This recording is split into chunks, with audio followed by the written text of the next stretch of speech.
I'm just going to help Aubrey a little bit here. Now, to get a vehicle in here is just a nightmare, especially if it's a huge one.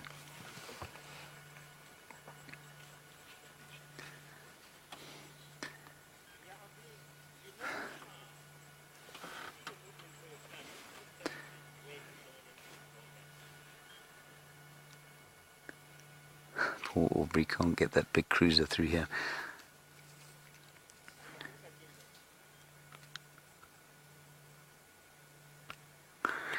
Now, Jesse, a nice question for you. Now, we've obviously been watching for a while, and you know that George and Charlotte, we separate from each other by their spot patterns.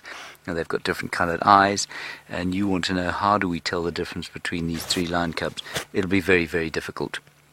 You can count the whiskers underneath the nose, but that's just, you can't do it quickly. So if you've got a photograph, you can do it, but it's almost impossible unless they're lying still, like this one, you could do it. The others, you couldn't. So, one identifier there, very black nose, that cub. Whether the others have the same nose colour, I don't know. That will change as they get older, but for now it might be quite a good way to identify them. Oh, yes. Very tired.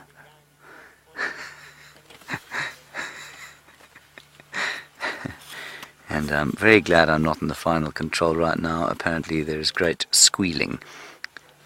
I'm not sure why it is that there is great squealing whenever there's something cute. But this is lion cubs for me. Too much cuteness. That's not to say I prefer them to George and Charlotte, who are my best friends at the moment. So tired.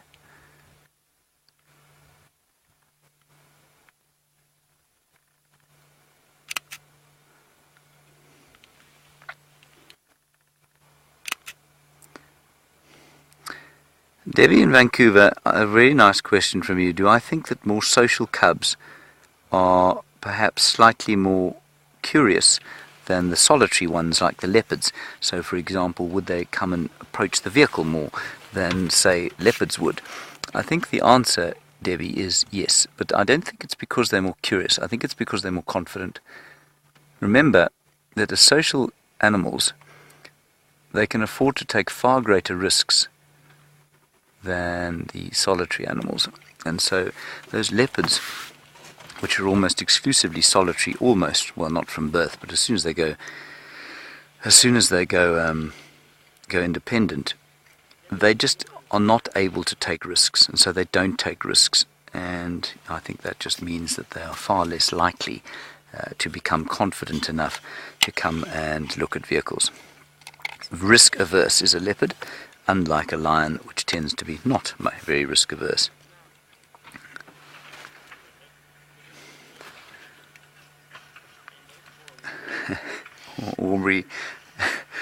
Aubrey, I can actually see you. Well, I can see the bushes moving. Yeah, just keep coming straight there. Keep coming in that direction. Poor old Aubrey's guest. They must be absolutely terrified. It's not Aubrey's fault. They'll be well rewarded when they get in here. I wonder if we'll ever get out. Look, suckling again. There we are. And that might sound like a herd of elephants, but it isn't. It's you know what's so difficult about getting in here, everyone, is the trees that the elephants have left all over the ground.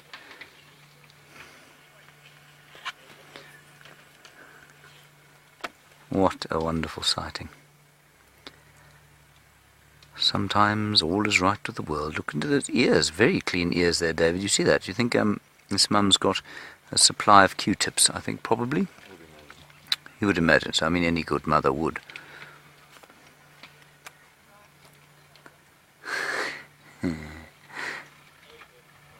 They are the best. They are the absolute best.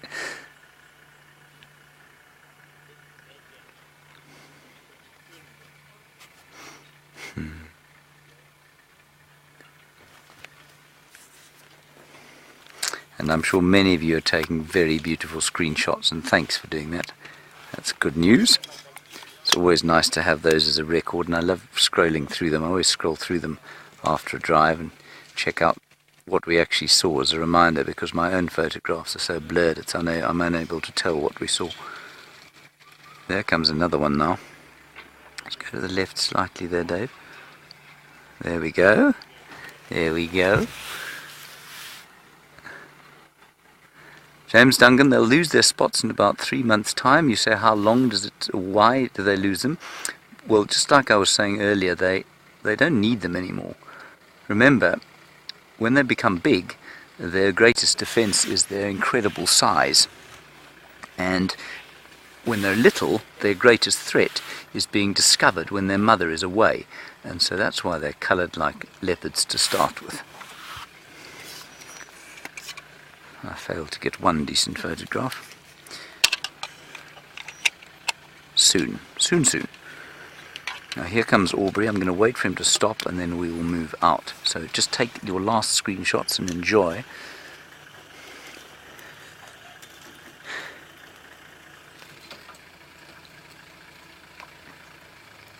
Look at that. Now you can see they relax. You can see they've been around vehicles quite a lot. And they're just starting. Oh, I think there's a male there. I think I saw a male.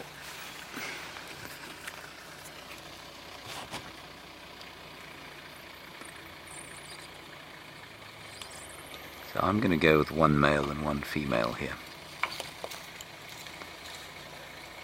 The noses all seem to be pretty black, you know. There's one.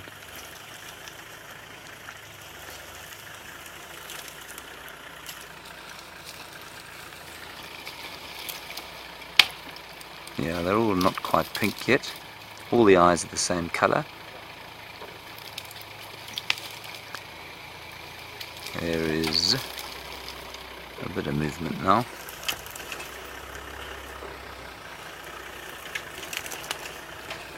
I think we might actually be able to stay a little bit longer. In fact, I think we should move now. Ah, yeah, Minjan. Hey. Alright, you didn't get to go home. Alright everybody, take one last look at that fantastic cub and we'll come back here, hopefully, to see her tomorrow. Just find out from Kirsten if she's able to go to Steph, because our departure from here is not going to be pleasant. I think I've lost her again, Dave. Oh no, she's still there. So just give us 1 second, we'll set Steph up. Oh, that's wonderful. I might have to try and take one more picture. Don't go anywhere, cubby.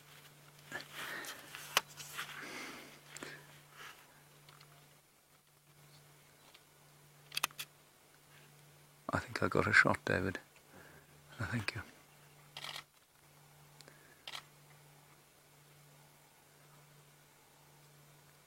Okay.